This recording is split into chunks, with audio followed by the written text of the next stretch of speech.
wabarakatuh. Selamat sore ya ibu-ibu dari Ibu PKK Desa Losari RT 2 RW 9 nggih Bu ya. Nggih. Baik Bu, pertama-tama perkenalkan di sini saya mahasiswa kebidanan Ibu dari Poltekkes Kemenkes Semarang. Mohon izinnya ya Bu untuk menyampaikan materi tentang COVID-19 ya Bu ya. Pasti Ibu sudah familiar di sini, sudah pada tahu di sini ya Bu ya. Virus yang sangat benar-benar booming gitu ya Bu ya. Virus yang semua orang pada tahu. Nah, di sini saya akan menjelaskan kepada ibu-ibu semua supaya ibu-ibu jangan panik, jangan khawatir, tapi tetap waspada ya Bu ya untuk menangani kasus COVID-19 ini. Nah, setelah ini saya akan putarkan paparan materi mengenai COVID-19 ini. Kemudian nanti jika ibu ingin bertanya, silahkan bertanya ketika nanti videonya setelah selesai gitu ya Bu.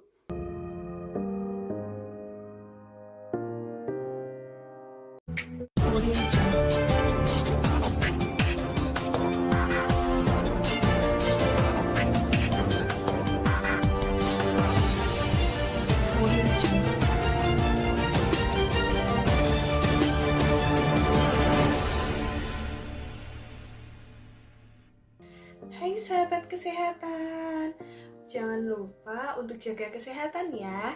Ya, kali ini kita ketemu lagi untuk membahas masalah COVID-19 atau Corona. Nah, Corona ini memang benar-benar lagi booming.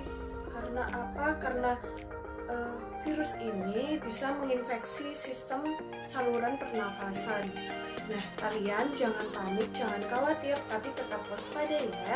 Nah, di sini saya akan membahas mengenai gejala-gejala, kemudian ada pencegahan dan lain-lain. Disimak ya. Untuk gejala virus corona itu hampir mirip dengan orang sakit flu. Ya, benar. Jadi, orang yang terkena virus corona ini mempunyai ciri-ciri seperti flu, kemudian demam lebih dari 38 derajat Celcius, kemudian batuk-batuk, dan bisa juga sesak nafas ya. Nah, kalau misalkan kalian semua sudah merasakan keluhan-keluhan tersebut, kalian harus waspada dan kalian harus segera menuju ke fasilitas kesehatan terdekat ya. Tolong, kali ini kita harus sama-sama menjaga kesehatan untuk kebaikan bersama. Nah, kemudian untuk penyebab virus corona itu apa sih? Penyebabnya itu disebabkan karena pertama kali itu berasal dari hewan-hewan yang mempunyai gigi tajam gitu ya, seperti kelelawar, kemudian kelinci. Nah, yang pertama kali ditemukan di daerah Wuhan atau daerah Tiongkok. Nah, kemudian karena makanan tersebut dikonsumsi oleh manusia, kemudian virus itu menempel pada diri manusia, kemudian menyebabkan yang namanya virus corona ini, sehingga menyebar ke seluruh daerah maupun seluruh negara. Nah, cara pencegahannya, kita jangan lupa untuk selalu mencuci tangan. Jangan lupa cuci tangannya menggunakan 6 langkah ya, yang sesuai. Kemudian kita jangan berbicara kepada orang-orang yang asing secara berdekatan ya. Kita bisa melakukan social distancing atau yang memang kita saat ini terapkan di kehidupan kita, atau memberikan jarak kepada orang sekitar 1 meter. Nah, jangan lupa juga kita selalu menjaga imunitas diri kita sendiri. Nah, ngomong-ngomong soal imunitas itu bisa didapatkan karena pola kehidupan kita sehari-hari. Yang pasti pertama, kita harus menjaga pola tidur kita yang cukup sekitar 7 jam sehari. Kemudian kita juga mengkonsumsi makanan yang sehat seperti 4 sehat 5 sempurna, dan jangan lupa untuk mengkonsumsi sayuran dan buah-buahan ya, karena sayuran dan buah-buahan ini mengandung banyak sekali vitamin, termasuk vitamin C yang bisa menjaga atau menambah imunitas terhadap tubuh kita supaya bisa kita kebal terhadap virus ini. Nah, kemudian jangan menyentuh mata, hidung, dan mulut sebelum cuci tangan. Ingat, di sini kuncinya adalah cuci tangan ya. Jadi kalian jangan bosan-bosan untuk selalu cuci tangan atau menggunakan hand sanitizer. Nah, kemudian kita jika merasakan sakit atau tidak enak badan, kita bisa langsung menggunakan masker ya. Masker supaya apa? Supaya mencegah penularan terhadap orang di sekitar kita. Nah, untuk itu jika memang kalian merasakan gejala-gejala yang tadi sudah saya sebutkan, kalian langsung menuju ke fasilitas terdekat, karena nanti pasti akan dicek mengenai yang namanya rapid test atau tes dengan sistem imunologi. Kemudian yang kedua ada menggunakan swab test. Jadi nanti bisa dilakukan dari petugas kesehatan memberikan swab kepada tenggorokan kita, kemudian nanti dicek. Nah, selama pengawasan itu kita termasuk ke orang-orang ODP atau orang dalam pengawasan. Nah, orang dalam pengawasan itu ada loh syarat-syaratnya. Yang pertama, kita harus menghindari komunikasi dengan orang-orang sekitar. Tetangga pun juga kita nggak boleh loh. Nah, kemudian yang kedua, kita walaupun serumah dengan keluarga kita tetap memberikan jarak kepada mereka. Dari cara berkomunikasi, kemudian tempat tidur pun juga harus dipisah. Kemudian yang ketiga juga untuk makan atau minum kita tidak boleh bersamaan menggunakan peralatan makan. Nah, seperti sendok, kemudian gelas, piring kita tidak boleh secara bersamaan karena itu akan menimbulkan penularan kepada orang di sekitar. Kemudian, untuk penyebarannya itu bisa melalui kontak fisik dengan penderita COVID-19 ini, kemudian bisa melalui jabat tangan seperti itu, kemudian bisa melalui percikan atau air ludah yang disebabkan karena orang yang terkena infeksi tersebut misalkan bersin atau batuk seperti itu, jadi bisa menularkan lewat air tersebut. Nah, semoga video ini bermanfaat ya. Terima kasih.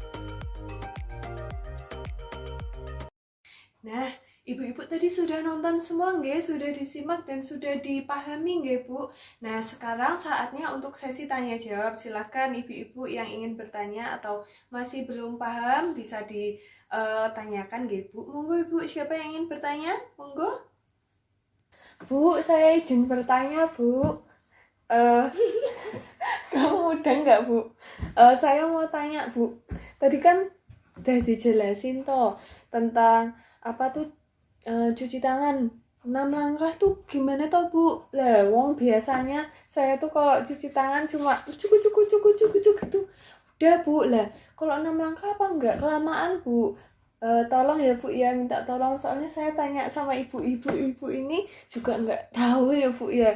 Minta tolong penjelasannya ya, Bu. Makasih, Bu. Ya, Ibu. Terima kasih atas pertanyaan ya, Bu. Nah, mari Bu, kita praktekkan bersama mengenai 6 langkah cuci tangan. Nah, jadi 6 langkah cuci tangan ini memang menjadi standar, Bu. Nah, memang dari kesehatan diwajibkan untuk 6 langkah cuci tangan dengan benar karena memang sudah didesain gerakannya supaya mencegah dari virus-virus ya, Bu ya. Karena kan kalau seperti Ibu yang tadi katakan Ibu cuma cuk gitu kan nggak bersih ya, Bu ya, sama dengan kumannya tetap nempel. Nah, mari kita praktekkan bersama ya, Bu ya. Yang pertama, sayangnya di sini nggak ada keran ya, Bu ya, jauh nggih? Oh iya jauh, ya udah nggak apa-apa ya, Bu ya. Pertama kali nyalakan keran, terus dibersihkan tangannya, kemudian diberikan sabunnya ya Bu ya, sabunnya kalau bisa jangan pakai tangan juga, tapi pakai ini ya Bu ya, diginikan, guys, seperti itu, terus digosok.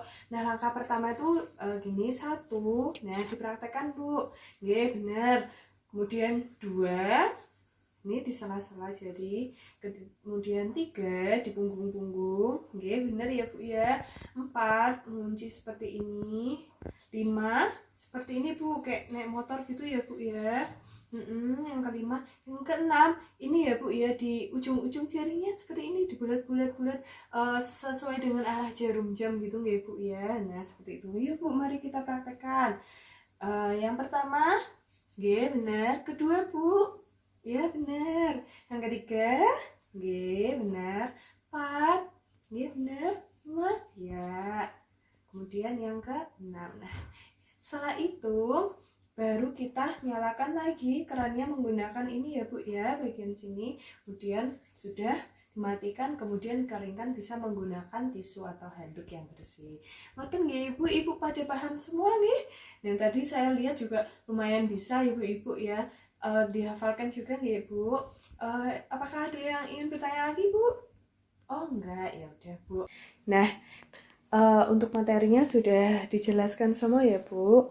Nah, untuk yang terakhir, untuk mengetahui apakah Ibu sudah paham atau belum, saya akan beri pertanyaan. Yang pertama, saya mau tanya Bu, untuk pencegahannya, kira-kira apa yang dapat kita lakukan supaya bisa terhindar dari COVID-19 atau Corona ini? Monggo Bu, silahkan dijawab. Saya izin untuk menjawab ya Mbak. Maksud saya Mbak. Jadi untuk pencegahannya bisa dilakukan dengan yang pertama, bisa sering melakukan cuci tangan atau sering menggunakan desinfektan. Kemudian menggunakan masker ketika sedang sakit seperti itu. Terus jarak untuk komunikasi sekitar 1 meter. Kemudian menjaga imunitas tubuh seperti itu. Iya, Ibu Susi benar. Berarti ibu-ibu sudah paham nggih semuanya? Saya anggap sudah paham nggih. Terima kasih. Baik, saya akan tutup ya Bu. Semoga ini bisa menjadi pelajaran untuk kita semua ya Bu ya, untuk menjadi warga negara yang bisa menjaga kesehatan diri maupun diri keluarganya gitu ya Bu ya. Terima kasih dari saya. Mohon maaf apabila ada kesalahan. Wassalamualaikum warahmatullahi wabarakatuh.